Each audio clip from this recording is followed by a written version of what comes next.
safe streets, vibrant neighborhoods, successful business and commerce. These are things that make a healthy community. We are a diverse community, rural, suburban, urban, a multitude of languages and ethnicities, ages and experiences. We are a collaborative community. Public-private partnerships make us a model community that others want to follow. It is what makes us unique. It is what makes us strong. The employees of Kent County reflect our diversity and seek to serve our communities.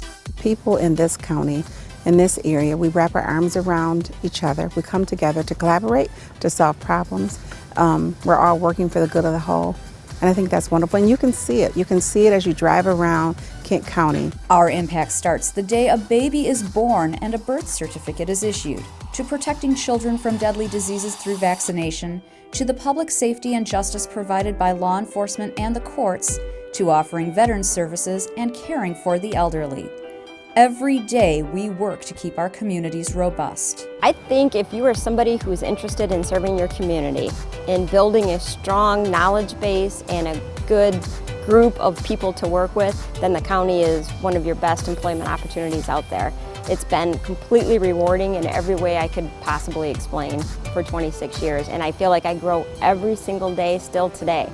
Leading these dedicated employees, our 19-member Board of Commissioners and our County Administrator Controller, along with our elected officials and appointed department directors, placing emphasis on civic involvement, quality housing, vibrant neighborhoods, and strong, solid infrastructure to allow businesses to thrive.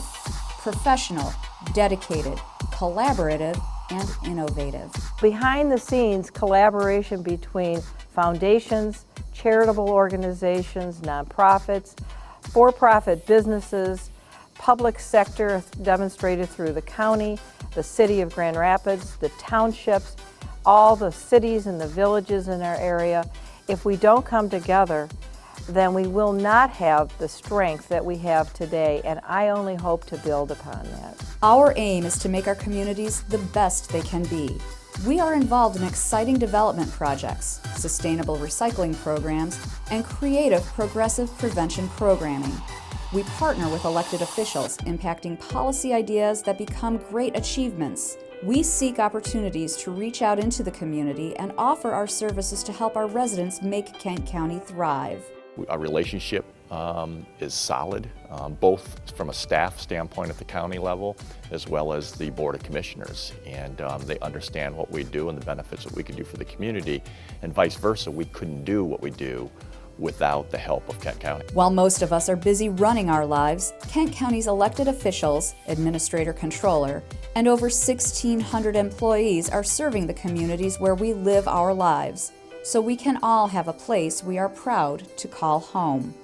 Kent County, its life well run.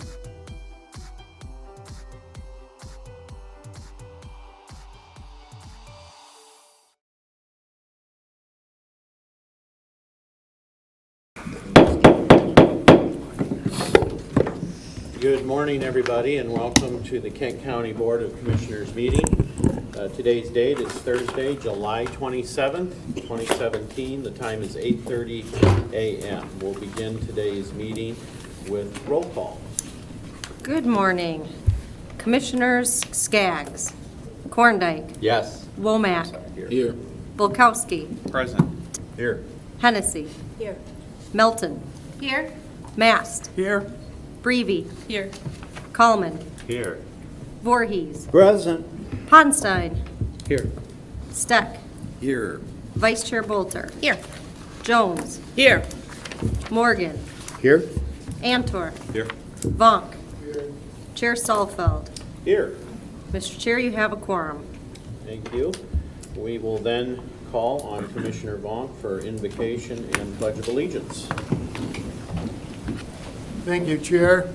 I'll begin my invocation reading a scripture. I probably read it here before, but I think it's a good one to read at this time. It's instrumental to me since my 2009 motorcycle crash. And from what happens at this board, sometimes we have a little contention from time to time, or we face problems in our own personal life from time to time. And this scripture has been helpful to me in my life. And you may replace your name with the name Jacob that's mentioned in here, or the name Israel, and it might have more meaning for you. This is from Isaiah 43, 1-3.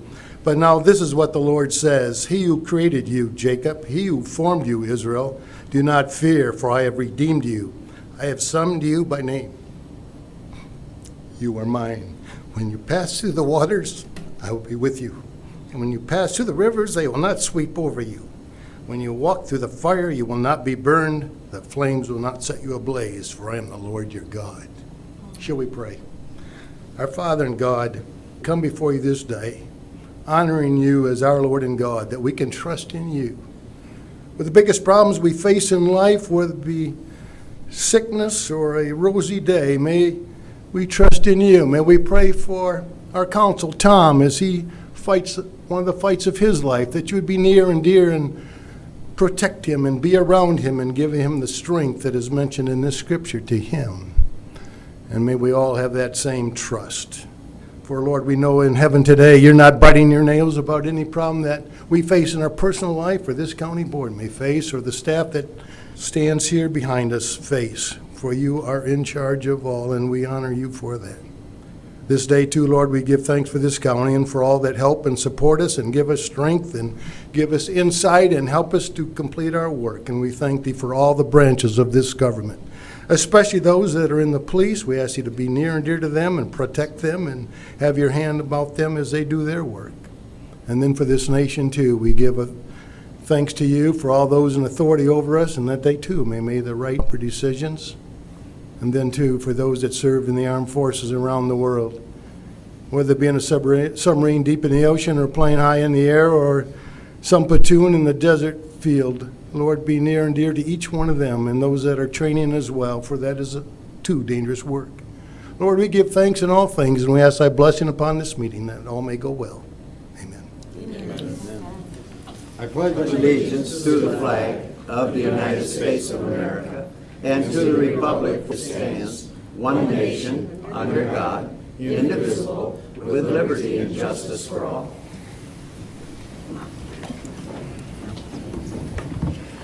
Thank you, Commissioner Vaughn, for that inspirational prayer and getting us going today.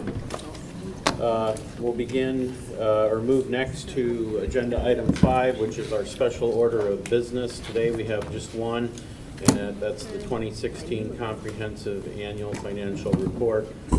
Stephen Bland from Raymond Robson will present. Good morning. Good morning, everyone. Thank you for having me here today. My name is Stephen Bland. I'm a partner with Raymond. I've had the pleasure of serving as the county's auditor for a number of years now.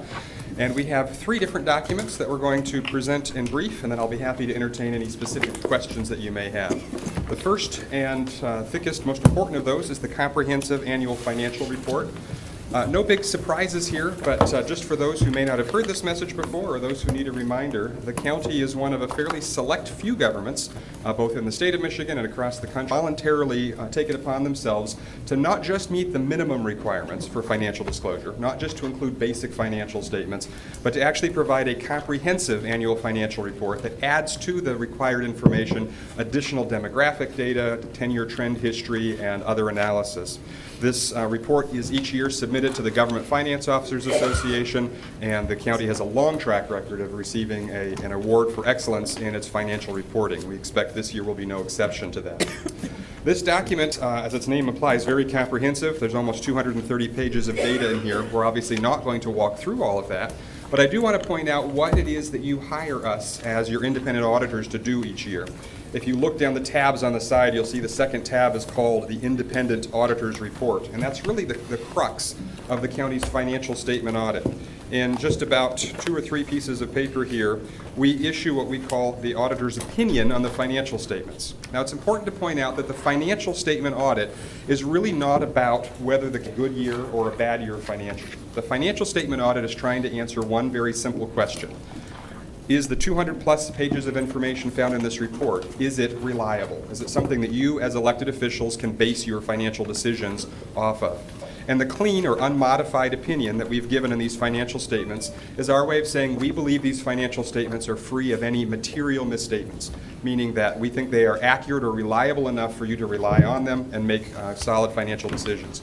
It's important to point out the nature of a financial statement audit is such that we're only for a matter of a few weeks during the year. It obviously takes a very large staff the entire year to account for your books and records. So we're always going to be looking at a representative sample of the overall transactions. We don't look at 100% of everything. There will always be a chance. It is designed statistically to be a very small chance, but there will always be a chance something could slip through and not be detected by a financial statement audit. There's no reason to think that's the case here, but because it's a normal limitation of the process, it's only fair that we remind you of that each year. So, a clean, unqualified, unmodified opinion on the finance is exactly what you want to see and the answer that you'd be hoping for. I am going to come back and touch on just a couple very quick numbers in a moment, but before I do that, let me continue the audit process for a second and describe what else happens in addition to that opinion. So we end up with an opinion that says we think the financial statements are reliable. That's good. That's exactly what you want to hear. But by itself, it doesn't give you the complete story. There's a lot more that goes into an audit. In addition to looking at the numbers, we also look at the system that the county has in place behind those numbers, the processes, the procedures that you go through to make sure that you can continue to produce financial data, not just at year end, but throughout the year as well. We call that system internal control. And in this smaller document, the one that's labeled Single Audit Act Compliance, we actually have a couple of additional reports from Raymond as your auditors, focusing not on the numbers, but on the system behind the numbers. We call that the Report on Internal Control over Financial Reporting. And then we have another report very similar, which is a report on internal control over compliance, which focuses not on your financial numbers, but on your administration of federal grants. For the year ended 2018, the county spent about $24 million on federally funded grant programs. We obviously spent a lot more than $24 million in total, but those federally funded grant programs, the feds ask specifically for a special type of audit, a single audit, to focus on all of the compliance requirements, the strings, if you will, that the feds like to attach when they provide funding. And so we issue another opinion in this report that indicates whether you complied in all material respects with those requirements and whether anything came to our attention about the system in place behind compliance. We have the single audit report. If you want a quick one-page glance on how that came out, is on page 14 of that document. It's called the Schedule of Findings and Question Costs, and it has a summary of the audit. This is a great one-page summary of how everything went during the financial statement audit. And the most important word that you see at the very top of the page is unmodified, meaning a clean opinion on the financial statements. We did identify one finding each that we considered material and one that we considered significant. I'll define those in just a moment. We found no non-compliance that was material to the financials, and nothing in the federal awards that we considered to represent a material weakness or material non-compliance there, and you got an unmodified report on major program compliance. So all things considered, a very clean audit process. So let's go back to those two items that I mentioned are checked on that box related to findings. Anything that we find during the audit, it's our responsibility to bring to you as elected officials. This is a transparency issue. We work with senior management, but we work for you, the county commission. So our responsibility is to let you know what item.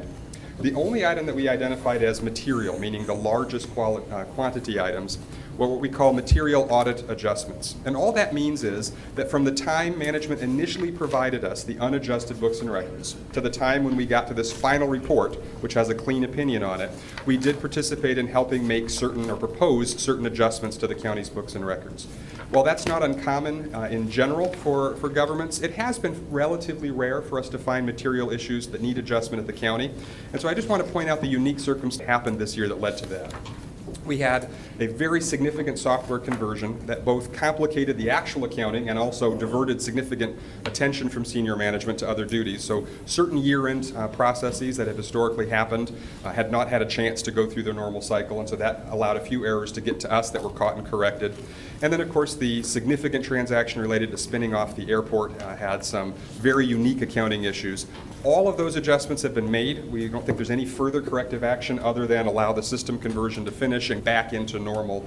And there was nothing about those other than the fact that they were large and we have to tell you about them that caused us significant concern or any issues that we would want to emphasize further.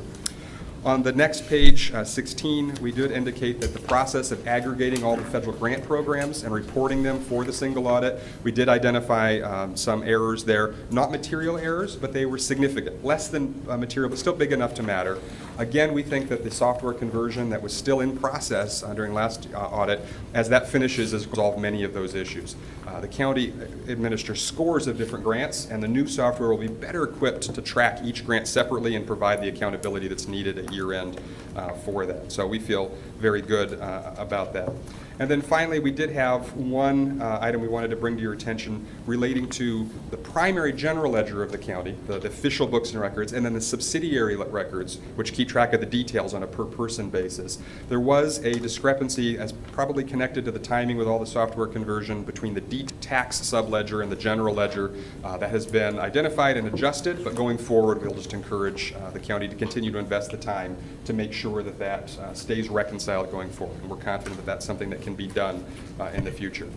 No federal award findings at all, so all the grants came out completely clean from a significant deficiency or material weakness perspective, which is excellent, exactly what you want it to be. The last thing I will point out is there is one more document that we provide. It is a letter, informally we'll call it the management letter, but it's the communication to you, those charged with governance. This is where we would identify anything else that didn't fit into one of the earlier definitions. So they're not material weaknesses, they're not significant deficiencies. Think of it as sort of the nickel and dime recommendations that we want to make sure you understand. We're looking at everything. We're going to tell you what we find, big or small. This would be the smaller items. There were 7 items in there that we identified. Management has indicated its response. I'll be happy to go into any specifics if you care, but I just wanted to make you aware that each of those had been identified and management has a plan to deal with it. I'm going to very briefly back into the financial numbers, and then I'll open to questions and be happy to do a deeper dive into anything that you'd like to see. The one number I really wanted to highlight in the financials is on page 49, which is the budget and actual comparison for the general fund. Obviously, the county has a lot more going on than its general fund, but on page 49, you can see the overall results for the fiscal year, December 31st, 2016. County had approved a budget of about $146 million of revenue, actually came in a little ahead of that, had approved expenditures of about $130, came in under budget. All told, you had authorized the use of reserves, a fund balance of about $6.3 million, and actually had a favorable increase in fund balance of about just under $500,000. So very much a favorable year financially for the general fund, ended ahead of all of your planned targets, and your fund balance policy you have met at the end of the year. You have the appropriate reserves by policy that you've set for yourself. The other thing that I will just point out for a comparability perspective is you will no longer, this won't be a surprise, but you'll no longer see the Departmentics fund as an enterprise fund. That has now shifted to a discretely presented component unit, which is acknowledging the separate legal status of the airport. We did a separate presentation to the Airport Authority and kind of walked them through the 6 months under the county and the 6 months as a new authority and how that is reflected in their financials. You'll see that same thing replicated here in the county's CAFR, that they had that information as a fund for a while and now as a freestanding authority. Starting next year, you'll have a greater degree of normality and comparability between years for that. That was a lot really fast. Those were the highlights I wanted to make sure I got out. At this point, I'd be happy to turn it back and answer any questions that I can. Thank you, Stephen. Are there questions by the commissioners for Raymond Robson on these reports? Mr. Jones. Thank you, Chair. I'm glad that we had a chance to connect as the process was going through, because that is part of it, is to make sure that the chair of the finance does chat with the auditors. And I wanted to just ask if you could briefly touch upon how you determine what area to drill in on each year. Sure, and we need to say areas plural, but it's an excellent question. So the nature of an audit is that we can't look at absolutely everything in the greatest amount of detail. So there is a process that we call risk assessment. And each year, the auditors begin with what are the areas that have the greatest potential to result in errors in the financial statements. We'll put the most attention where the risk is greatest, and some attention everywhere, but lower amounts of attention where the risk is lower. Some areas can be tested 100%. So for example, that you have in cash and investments. We don't have to look at every transaction that came in and out to verify that the ending balances are right. We can confirm those directly with the financial institutions that hold the county's resources. So certain things like cash and investments, we test 100%. There's no need to focus on one area or another. It's fully tested. Other areas like accounts receivable, outstanding liabilities and payables, what we'll do is first and foremost test anything that we consider to be either quantitatively large, significant numbers, or unusual, something that just feels out of whack for what we would expect it to be. And then we use statistical sampling forms to draw representative samples. It's kind of the same way that during an election year they're able to poll 300 people and tell you how the nation's going to vote. We use that same methodology to select transactions on a random basis, and that gives us a feel for what's actually running through those areas. The greater the risk, the bigger the sample, the lower the risk, the smaller the sample, and that every year we assess that based on what's been looked at most recently, what's run through the books that's new and different this year, and then specifically our conversation with you, Diane, where we actually asked what kinds of things do you see from a board if you'd like to emphasize on. So every year that's going to be a little different. Certain things you can be sure will be tested every year in depth, and other areas will kind of rotate through sub-departments and that sort of thing that we look at. Thank you. Commissioner Coleman. Just a question, just to clarify my understanding, page 210 of the big document. So in 2016, footnote number 3, so I get that we took the revenue bonds off of this schedule because it's on the airports. However, just to make sure I understand this, the airport authority isn't obligated to those bonds. It's still Kent County that's obligated to repay those bonds. So when it comes to the rules for accounting, a lot of times we focus on the economic substance of a transaction rather than the legal form. And so legally, yes, the county still has an obligation to backstop the authority in those regards. The expectation that everyone would, a reasonable basis to expect is that the airport will be able to pay that debt out of its own operations.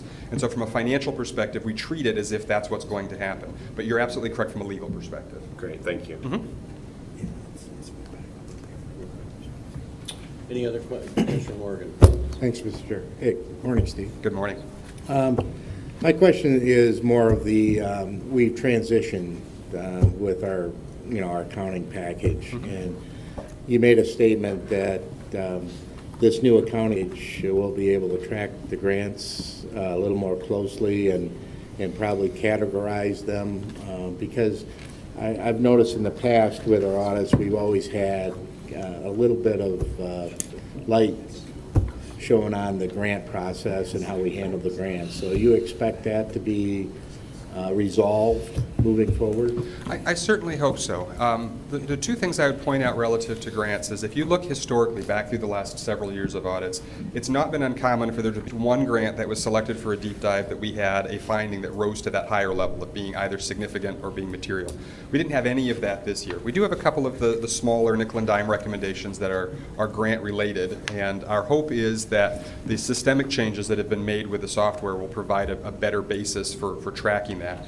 The reason that grants, you said kind of a lighter showing, and I think it's only fair to point out to people, when we look at an issue related to the financial statements, we're asking, is it a big deal in context of, is it a big deal compared to Kent County? Some of the issues that we find here would be an inordinately big deal compared to a small village or a township, but are small compared to how big you are.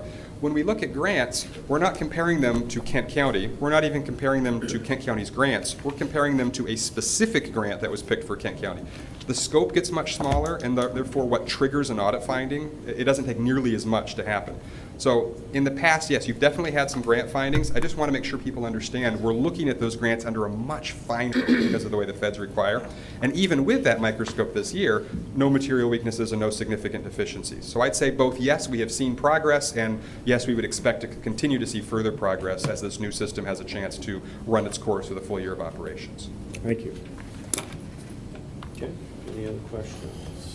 I see none. I want to make a point of clarification, and maybe I didn't hear it right, but your question, Commissioner Coleman, the airport is legally obligated to pay the bonds. It's just that the county is all on the hook as a backstop. I think you said that they weren't obligated, but I just want to clarify that one point.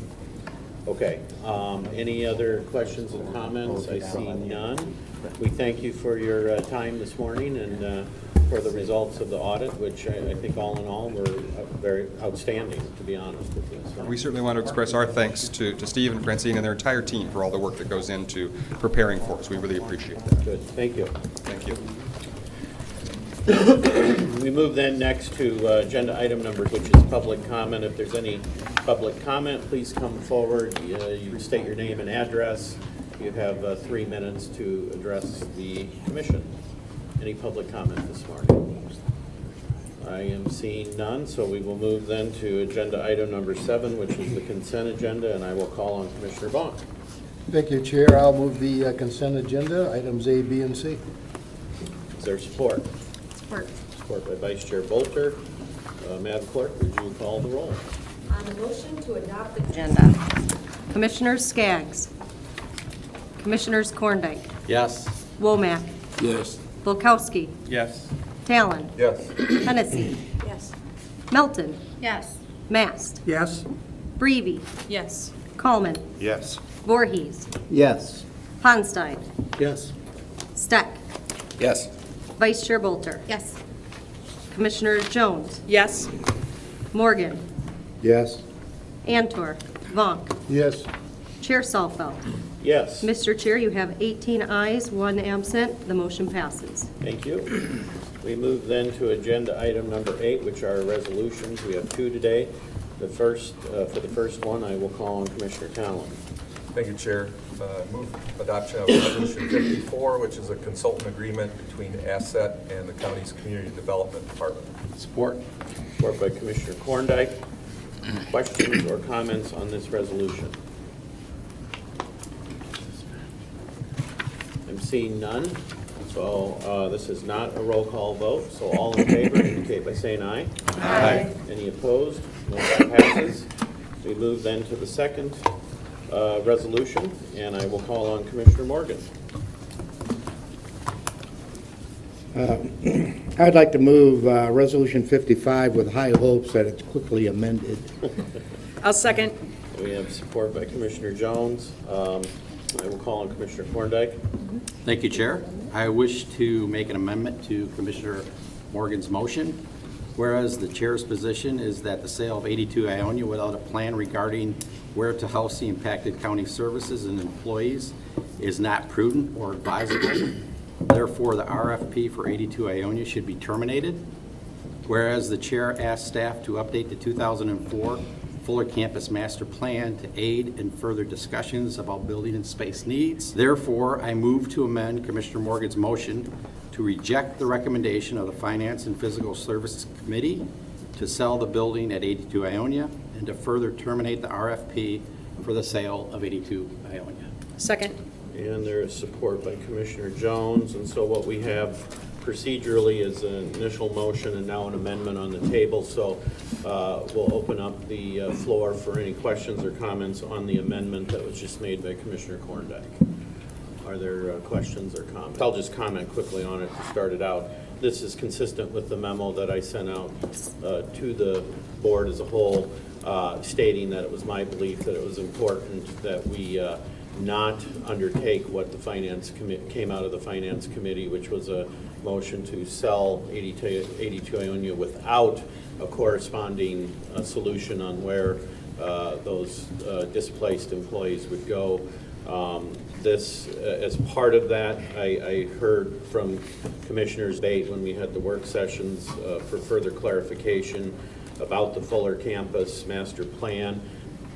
Excuse me, Commissioner Korndike had brought up the point that that had not been updated since 2004, and so I thought it was important that we get an update of that master plan, which I have asked the staff to undertake. So that's what's going to happen now. When that gets done, we can decide, where we want to go with this. But in the meantime, I think that's an important act to take. So given how the RFP process works, the best step, I believe, at this point then is to terminate the RFP and let that study go forward.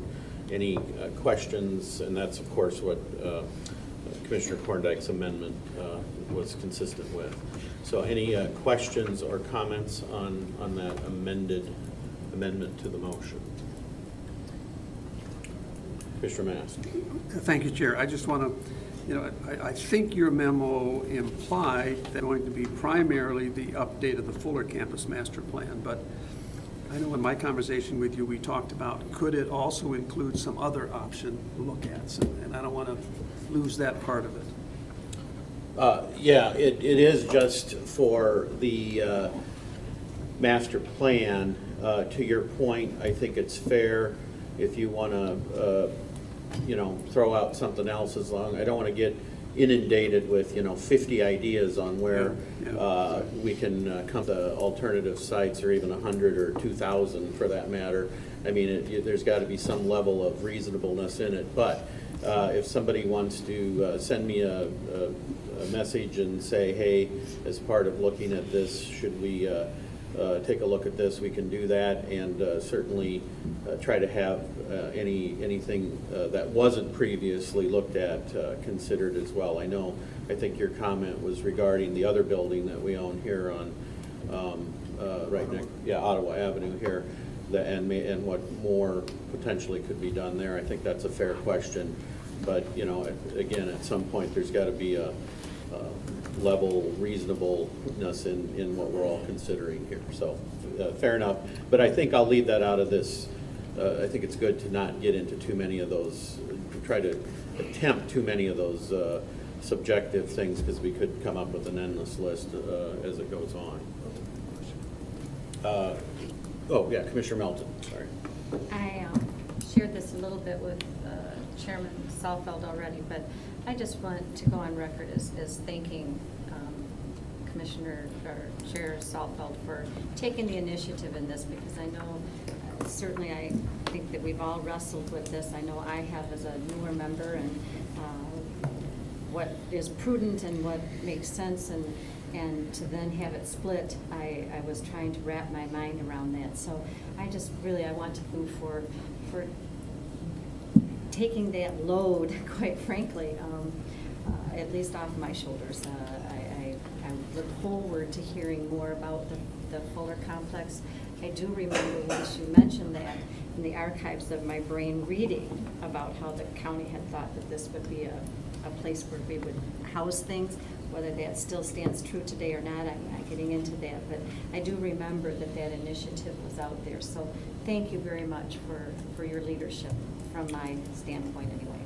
Thank you for your kind words, and this has been a pretty charged issue. I probably have been more involved with this than a lot of actions before the board in quite some time. Probably not as much as the community collaboration One Kent thing, but probably second now to behind that. So I do appreciate your comments. So other questions or comments from commissioners?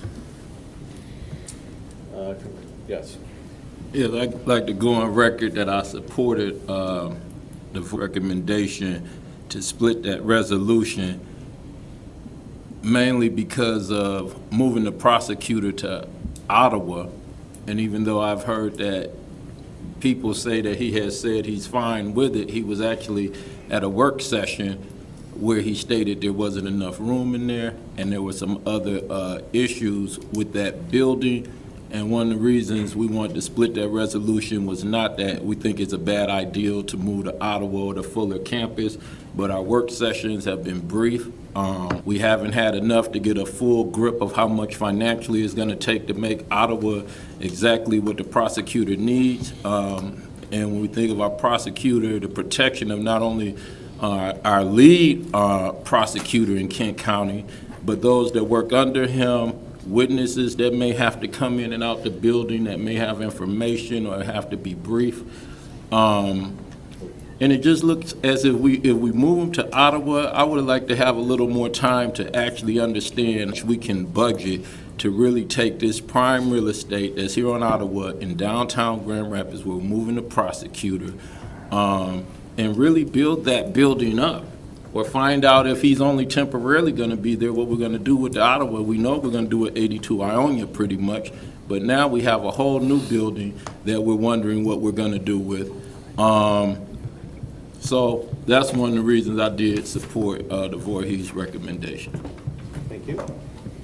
And I would like to see some answers answered with Ottawa, what we're going to do with that in the next 10, 20 years. Thank you. Commissioner Volkowski. Thank you, Chair. Just wanted to continue to thank staff for their hard work on this issue and their support on questions that come their way. The question is, do we have an anticipated time frame on this in the sense of how quickly this would be done and back to us for further deliberation? At this time, because you already heard from one commissioner that wants another item looked at, so I would say no, we don't. There's nothing that's forcing us other than best practices, in my opinion, to make this change.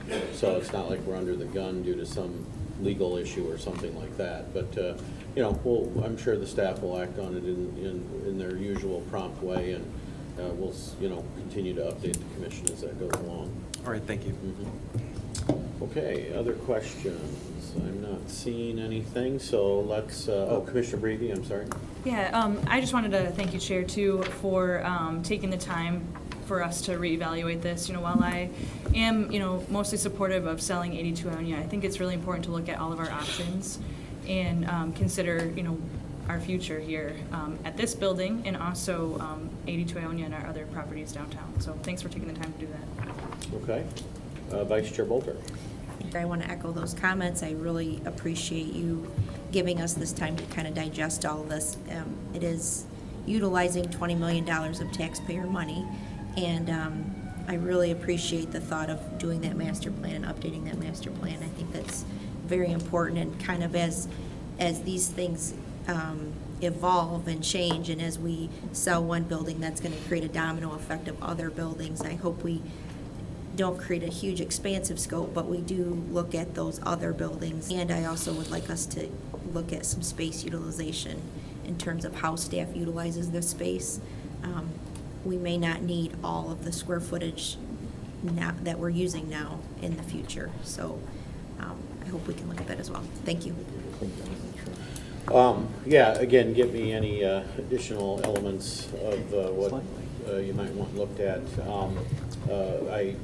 I think, too, that understanding this master plan out at Fuller is important. I will say them concerned with this delay, if we do end up making a move, which I think we should, as noted during our work session, every quarter point that the bond rating, or that the bond rates go up from the point in time when we do any bonds at the current projected price of $20 million, that's assuming we build the new building, could be $600,000 additional in funds that we're going to need to pay on the project. That could add up pretty quickly, and so this delay could, in the end, if we end up building a new building or even remodeling an existing building or doing two buildings or whatever we do, if there's bonding involved with it, this delay could have those negative implications. Nevertheless, it's got to be something that we as a commission are all in agreement with, and so that's one risk that we take, but hey, interest rates change all the time, so that's just how you have to deal with it when that occurs. Commissioner Moore. Just for my own clarification, Mr. Chairman, we're going to be voting on the amendment first? That is correct. So a yes vote is you agree with the amendment? Yes. A no vote means you don't agree with the amendment. Okay, I got it. Yeah. Commissioner Cornday. Thank you, Chair. I would just like to encourage all my fellow commissioners to reread the report from Commissioner Morgan's building committee. I know that he and a couple other commissioners, along with Mary Swanson, did a lot of work, and they did make some recommendations, A, B, and C, and D, okay?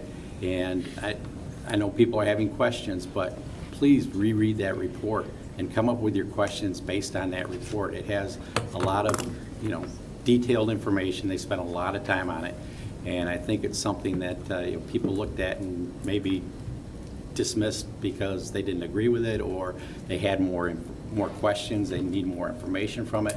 But it's a big issue here, and I'm concerned too, along with Chair Salfeld, that and then making the same action is going to cost us and our constituents more money if the bond rate goes up. Now, yesterday, evidently, they decided not to move the bond rate, so that's good news. So maybe they don't move in the next 6 months to a year, so it doesn't affect us if we decide to do the same action. But I would just like to encourage everybody to, as the chair said, to get information to him on what our further questions and concerns are on why we don't want to build on Fuller campus. And I agree that we do need to update that master plan. If that's probably a legitimate reason. So we do need to update that as well. And please get your questions to the chair. I know he hasn't set a timeline, but I would hope we could get this something done in the next 6 months to a year at the longest. So, thank you, Chair. Thank you. Commissioner Womack. Yes, after reading that report and understanding that our committees definitely make their recommendations, but at the same time, I understand when we make moves that our voters also have to know that we're making moves that's in the best interest of the taxpayers. We also have a lot of things, and I want to thank them on their work because they did exactly what they were supposed to do. Once they were finished with it, it was our job not only to review it, but to get together, go through it together, have our work sessions, and we make a lot of decisions here where we have work sessions, we may have one or two that are going to affect people's future for the rest of their lives, and sometimes it may be a life or death decision. It may not look like that, but as we look at terrorism across the world, we a lot of times we forget that where we put our employees, where we bring the public, when we don't even look at security wasn't even brought up at any one of our work sessions. So I want to thank them for their work, but I also know it's our job to, as commissioners, to challenge them. It's nothing personal. I enjoy coming down to Commission Love Fest. Everybody gets along together, but that is our job, to challenge them. Is nothing personal. They did a great job.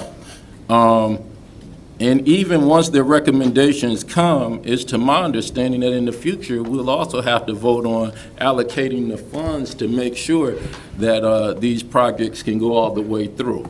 And I just see some funding that's not been talked about for Ottawa or what we're going to do with that. So as we update the master plan, I hope some more focus is put on the Ottawa building on what we're going to do with it. Thank you very much. Commissioner Jones. Thank you, Chair. I did chair that subcommittee and am incredibly grateful for Commissioner Talon and Commissioner Morgan and staff that spent many hours putting together the vision of a document that would allow everyone here to make an informed decision about what to do with all this. And I want to address the security piece that my fellow commissioner just addressed. And as a follow-up to that, one of the advantages to moving to a new building would be specifically set up with the proper security for the groups that would be there. That was one of the advantages to going to a potential new building on Fuller. And I have all the confidence that if we had with that plan, that the Ottawa building would also have any necessary security measures for our staff, for our residents. So I just wanted to put that into the mix because I think it's important to know that that's something that we all take very seriously. So, thank you. Any other questions or comments? I see none, so let's recap where we're at then. We have an amendment, original motion on the table. That amendment would reject the recommendation of the Finance and Fiscal Resources Committee to sell the county building at 82 Ionia and to terminate the RFP for the sale of 82 Ionia. That's what we've just been debating. A yes vote would be in agreement with that being the action that we take. So with that, we will call roll. On the motion to adopt the amendment to Resolution 55, Commissioners Korndike. Yes. Womack. Yes. Bulkowski. Yes. Talon. Yes. Hennessy. Yes. Milton. Yes. Mast. Yes. Breivy. Yes. Coleman. Yes. Voorhees. Yes. Ponstein. Yes. Steck. Yes. Vice Chair Bolter. Yes. Commissioners Jones. Yes. Morgan. Yes. Antor. Yes. Yes. Vonk. Chair Salfeld. Yes. You have 18 ayes, 0 nays. The amendment is adopted. Thank you. Okay, now we have, and this one, listen closely because this could get tricky. We have the original motion as amended. Okay, so now what we're essentially voting on is once again the amendment that we just heard from Commissioner Thorndike, okay? Because now that original motion has been changed, we just approved that change. So now we are once again voting on on saying yes in this next vote will mean that you agree to reject the decision to sell the building at 82 Ionia and to terminate the RFP. So if you were yes before, you should be yes again, I guess is the bottom line. So any questions on the final motion? Commissioner Constantine. Thank you, Chair Salveld. After all what we just did, what I think is getting lost in this is the building to Ionia is just not functionally for the functions of county government. The building wasn't designed for a government building, and it needs to be taken out of our inventory, and a better solution needs to be found. The comment that this may take 6 months to a year, I'm always amazed just how slow government can work. I mean, if we can't find someone to redo the strategic plan faster, then we need to start looking for other people who can. There is a sense of urgency here. If you just kick the can down the road, yes, interest rates have a chance of going up. I try not to base that ever on a decision I make, because I do know interest rates can go south really quick also. So I would just hope the chair and the staff maybe get a little sense of urgency in this and try to move this down the alley and try to get this done by the end of the year. Because, I mean, 82 Ionia has been talked about for some time. It's underutilized, and there's a better use out there, whether it's torn down or redeveloped. We've got to move that quicker. Commissioner Womack. You know, I've only been here 6 months, so this might be a recurring cycle that you're used to. I asked a lot of questions about Ottawa, not the Fuller campus, mostly about Ottawa, because as I look at 82 Ionia, 82 Ionia came to the commission somewhere in the past. And when it was voted to move our prosecutors there, when the ideals that it could be used for multiple different organizations came, everybody was like, oh, that's gonna work. The money was allocated, the prosecutor's office was moved there, a friend of the court was moved there, and now here we come to this meeting, and all the commissioners say 82 Ionia is not a place that cure. It's definitely a building underutilized. Oh, because the prosecutors there, we can't really lease any other office space because people who are not dealing with prosecutors, a friend of court, or probation, they don't want to go through all that security. So those are the things that should have been talked about 10 years, 15 years ago, 20 years ago. And I could sit here and talk about the Ottawa thing and go to one work session and come half hour and say, I totally understand this, I don't have any questions. But I just don't think that's realistic to sit in that work session and say I don't have any questions about Ottawa. I'm sure most people here already understand what we're gonna have to do if we move into Ottawa. We're gonna have to build the building. We're gonna have to put some parking in there. It's not going to continue to be one of the shortest buildings on Ottawa, 2 or 3 stories, but for some reason, maybe we don't want to put that out there for the public. So maybe it's just something I need to get used to. But I don't want to revisit this in 10 years and we'd be saying the same thing about another building. So that's my 2 cents. Any other questions or comments? I'm seeing none.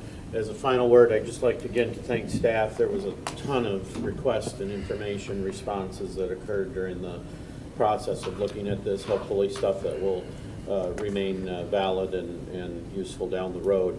And to Commissioner Ponstein's point, I do agree with him that 82 Ionia is not the best space and that we should be looking at something else.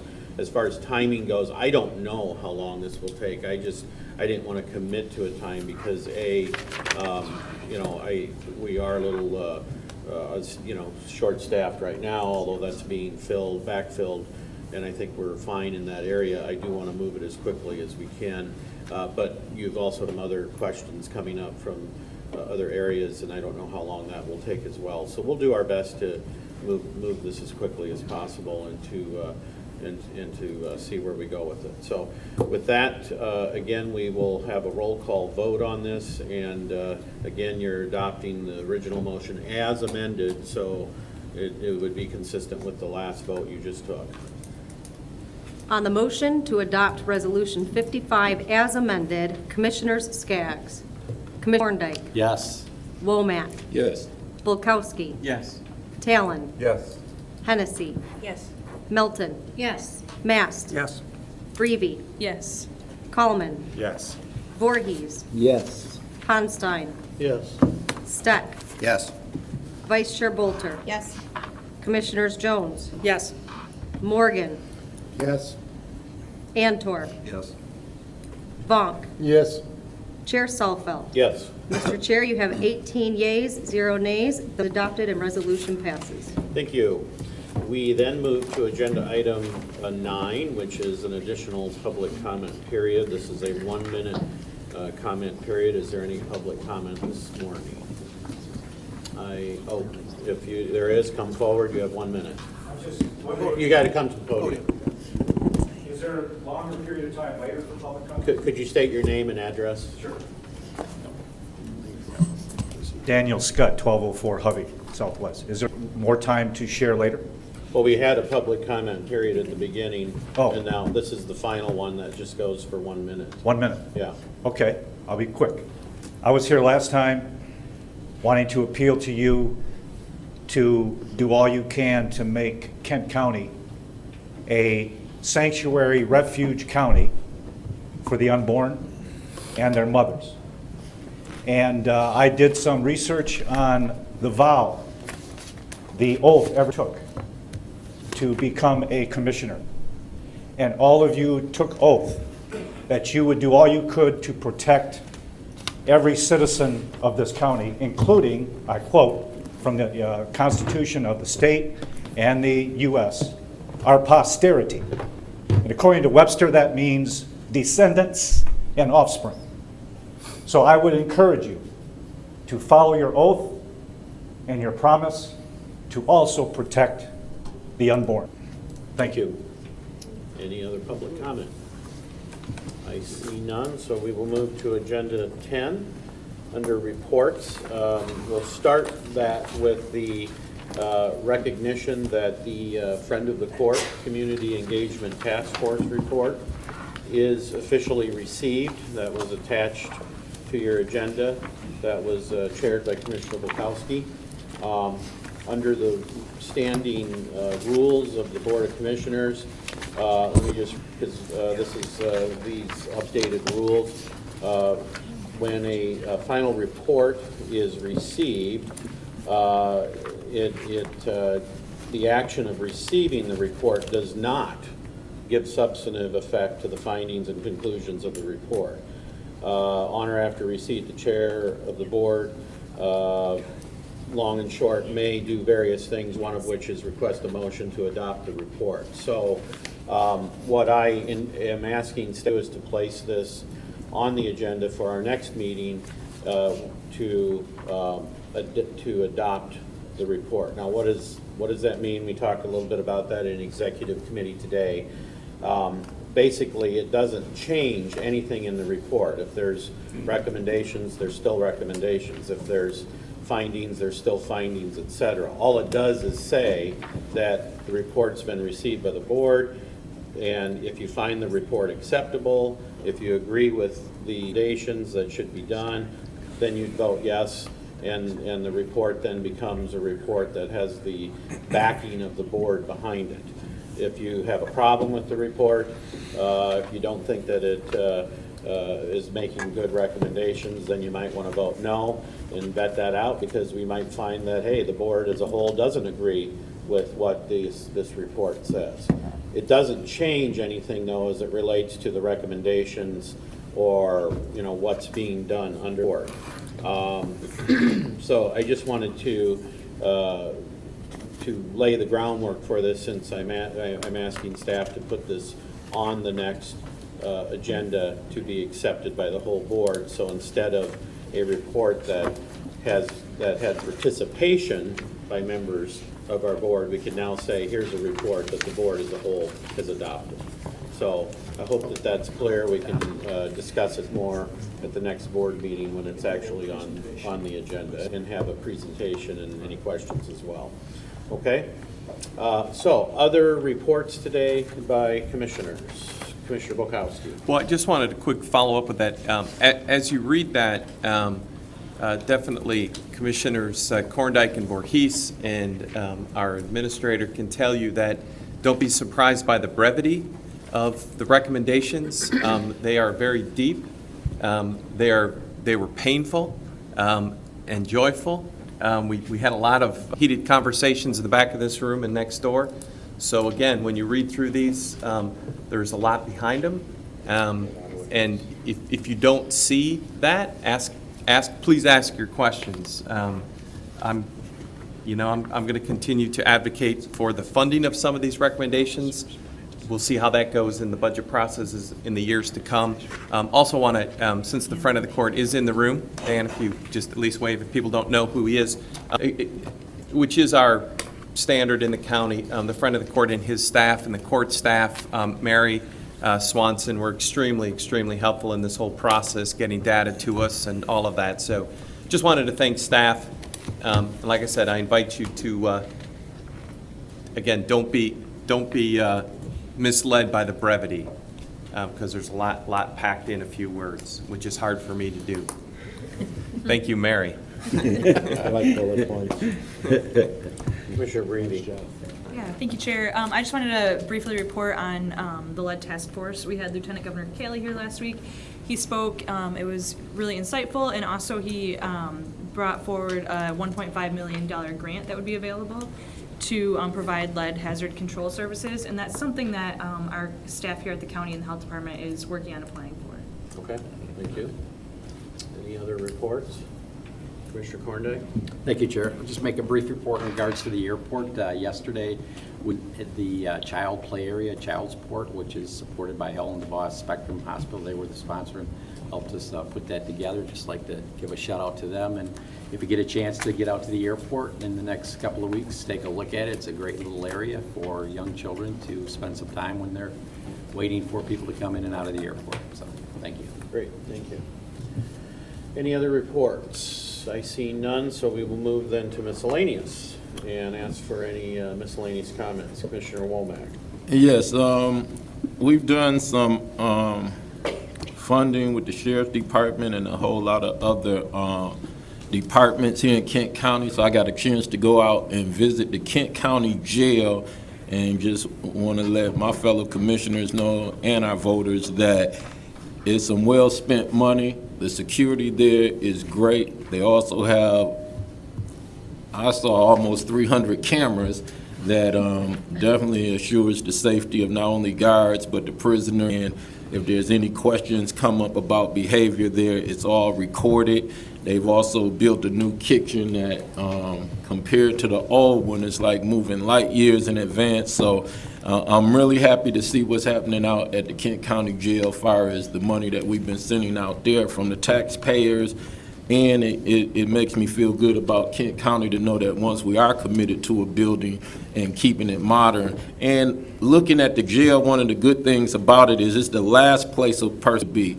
But if you visited a lot of jails throughout the country that I've seen, just walking into them can be just depressing because most of them haven't been upgraded in 100 years, 50 minimum. So it just goes to show that when Kent County is committed to a building or a facility, that they keep it modern, state-of-the-art equipment. And for it to be a jail, like I said, the worst place a person would want to be, but it's well spent. Thank you. Commissioner Tallon. Thank you, Chair. I want to call my colleagues' attention to an invitation you should have received along with our state legislators to a tour of the hop yards of Kent. It's 2 weeks from today. It's 2 hours. I have a couple of friends that own a hop farm out in Coopersville, and it's an amazing operation. I think you'd find it very interesting. MSU Extension is putting this on, and they say that the industry in Kent County contributes $12 million to our economy. So I want to encourage you to take a look at that. If you can fit it in your schedule, I think you'll find it very interesting. Okay, Commissioner Voorhees? Thank you, Chair Softfeld. A few weeks ago, we as a commission individually, and I believe speaking on behalf of the people of Kent County, were so excited as our sheriff, Larry Salama, was named the Sheriff of the Year. And this month, we get the honor of recognizing the Wyoming Police Chief, who through his years of 10 years at the post in Wyoming, was named the top cop, I guess maybe they could say. But the recognition of law enforcement in our community is something to be proud of and thankful for. We know that the number one purpose of government is the protection of life and property. And these are the people who daily, they personally and their people with them in those departments, give their life to make sure that we can have a safer life. And so we're thankful for them and thankful to recognize Chief Carmody from the city of Wyoming. Thank you. Thank you. Commissioner Bolkowski. Thank you, Chair. Yesterday was the 27th anniversary of the signing of the Americans with Disabilities Act, signed by George H.W. Bush. Believe it or not, it took 27 years, or long ago. It was an extremely bipartisan effort, unanimous in Congress to support this civil rights piece of legislation. The impact continues to be felt. As I like to say, the good news is the people who signed the bill 27 years ago, if they're still alive, they're 27 years older today, and they've experienced disability, either themselves or their parents or other family members. And so people are understanding how critical this law is. And people are going way above and beyond, and not to continue to simply pour praises on our staff, but our staff under Wayman's leadership and Darius Quinn and other people, we continue as a county to go beyond the bare minimums that the law lays out. To celebrate that, you should be getting an invitation if you already have it. August 30th at the Kentwood Library is our annual celebration with my day job hat, Disability Advocates of Kent County. Again, we're going to be at the Kentwood Library, August 30th, 4 to 6 p.m. I'm hoping our Kentwood commissioners will be there with me, but y'all are invited too. Family, friends, free event, always thank you. Thank you. Commissioner Melton. Just on two notes, I attended my very first NACO conference, and it is quite an experience. If someone has not, I'm sure probably all of you have, but boy, to see the organization that takes place and the amount of information that is imparted is really a little bit overwhelming, but also very, very exciting. And so I thank the county for allowing me to go. Hopefully I can put into place, probably not everything, but as much of what I learned as possible. It was, again, just an amazing experience. And on a more somber note, I don't know if this is, well, I'm just going to put this out there. I, as a county official, would very much like to go on record as sending out my best to John McCain and his family. In my opinion, he's one of our more forefront American heroes for what he endured during the Vietnam War, and I just would like for that to be acknowledged. I wish him well. I wish him health, and his family too. Good, great man. Okay, thank you. Commissioner Horndyke.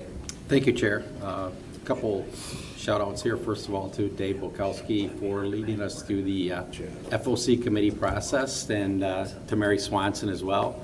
The two of them worked very hard to put the group together and get us all sort of heading in the same page. With a lot of contention in the room many times, but we got through it, and you can read the report, and if you look at paragraph 4, you can see all the people that were involved. We had a couple community meetings out at our Health and Human Services building, and then one at Ottawa Hills High School. We got a lot of information, good, bad, and everything in between. I think the process, and I look forward to next month or whenever we move forward on the recommendations from this report. Secondly, shout out to our sheriff, who's Sheriff of the Year. In my book, he's always been Sheriff of the Year. Thank you for your work. Appreciate it. And finally, to Wayman Brett, his first meeting as the interim administrator. Appreciate your leadership and welcome to the fray. Thank you, Commissioner Morgan. Yes, I'd just like to recognize at the animal shelter, he helped me get a puppy back for a disabled vet up in Rockford. He was very good to work with. I appreciated his efforts. So just want the board to know that he's one of our employees. Any other miscellaneous comments today? I don't see any. I just wanted to say also along the lines of our staff, just they're doing a great, Mary, Wayman, Linda, others, you know, with Daryl out, they're filling the backfilling and they're doing good. They're staying on top of everything. We unfortunately have an absence in Tom Dempsey, who is on medical leave, who you all saw. I would hope that you keep him in your thoughts and prayers as he's going through some medical treatments. And again, that does create, you know, even more stress on the staff. However, I remain very confident that they are getting everything done that needs to get done. I'm staying regularly in communication with Wayman, and we are meeting and talking about any areas where additional help is needed and taking action in those areas. So again, just thank you to the staff for all their good work. That's all I have, so I will call on Commissioner Vonk for adjournment. Thank you, Chair Salfield. I would move to adjourn, subject to the call of the chair to Thursday, Support. August 24th at 8:30 for an official meeting. All in favor indicate by saying aye. Aye. Aye. Any opposed? We are adjourned. All right. Be well.